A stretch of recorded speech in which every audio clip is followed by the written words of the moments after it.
राजेश ने फ़ोन रख तो दिया, पर उसका मन फ़ोन में ही लगा हुआ था। वो बार बार चिराग के फ़ोन का वेट कर रहा था।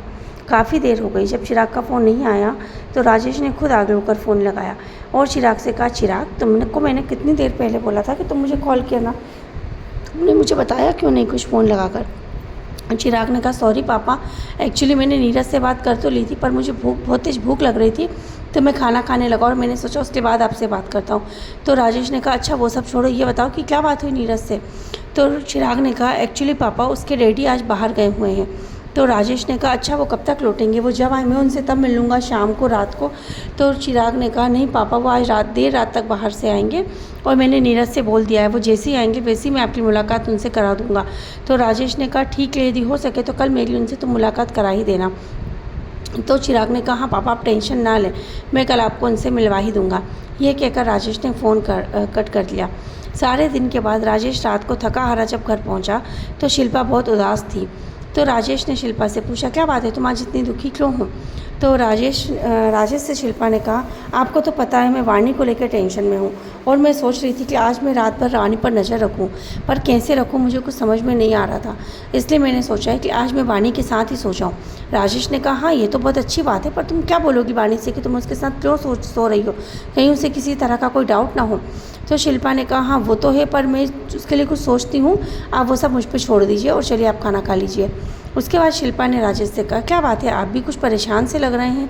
तो राजेश ने कहा, हाँ शिल्पा, तुम्हें याद है ना हमारे वो गेस्ट जिन्हें मुझे लग रहा था देखा हुआ सा लग रहा है मुझे। तो शिल्पा ने कहा, अरे हाँ आपने मुझे बताया तो था, पर वाणी के इस प्रॉब्लम की वजह से मैंने उस पर ध्यान ही नहीं दिया, क्या हुआ, उनका पता चला वो कौन है।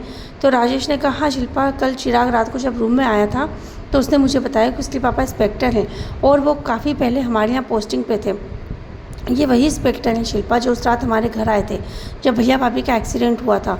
मैंने बहुत पहले इनसे कांटेक्ट करने की कोशिश भी की थी, पर इनका मुझे कोई कांटेक्ट नंबर मिल ही नहीं पाया था। ये वही है, इनसे हमें सही में कुछ ना कुछ तो पता लग ही सकता है। ये सुनकर शिल्पा एकदम गुस्से में आ गई और चिल्लाने लगी, राजेश अब क्या बात लेकर बैठ गए हो, इंस्पेक्टर आखिर क्या काम है आपको उन इंस्पेक्टर से, आप साबित क्या करना चाहते हो। तुम्हें अच्छे से पता है कि दीदी जीजू कार से गए थे और उनका एक एक्सीडेंट हुआ था, इसमें किसी का हाथ नहीं, तूफ़ानी रात थी और उनका एक्सीडेंट हो गया होगा। अब आप इसके पीछे ही पड़ गए हो, इतने साल हो गए, आपको क्या पता चलेगा।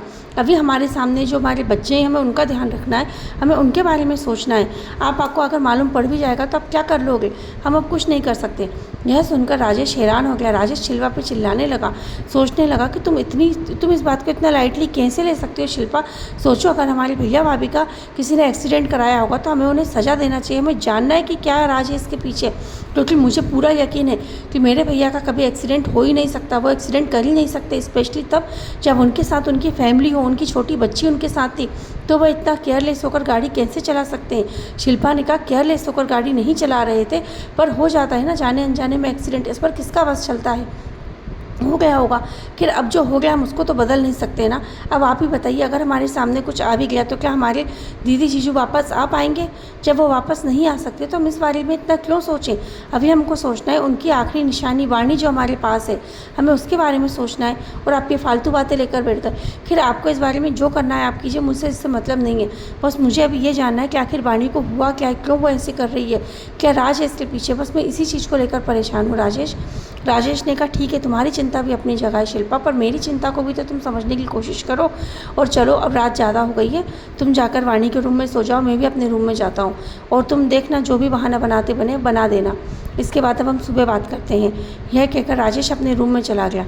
शिल्पा अभी भी टेबल पर उदास बैठी यही सोच रही थी कि वो क्या बोले वाणी से, वो कैसे वाणी के रूम में जाने का बहाना बनाए। ये सब सोचते सोचते अचानक वाणी उसके पीछे आई और बोली, क्या हुआ छोटी माँ, आप क्या सोच रही हो। यह सुनकर शिल्पा एकदम चौंकन हो गई और उसके दिमाग में अचानक से कुछ आया। अब आगे की कहानी जानने के लिए सुनते रहिए हमारे आगे का भाग नीम का पेड़। Thank you.